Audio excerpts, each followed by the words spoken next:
So guys, as you can see, we have several nodes on our screen and all of them are connected with curved connection line. Suppose you want to turn all of the curved connection line into a straight line, because as you can see, we cannot able to see that where this line is connected. Same goes for this line. So to make it more clear, at least for me, I want to turn all of the curved line into a straight line. It's really simple.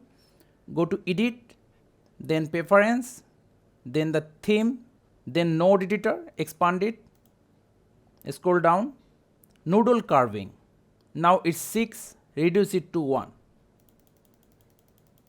or 0. As you can see, all of them are straight now. Don't go anywhere. Now I will show you that how can we organize them. Close the window. Let's make this bottom line clear. Hold shift, right mouse click, drag.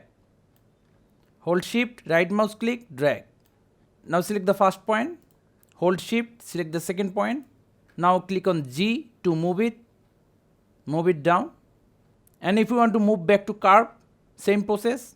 Edit, preference, theme, node editor. Change nodal curving to higher value. Now all of them are curved again. So thank you guys for watching. Have a good day.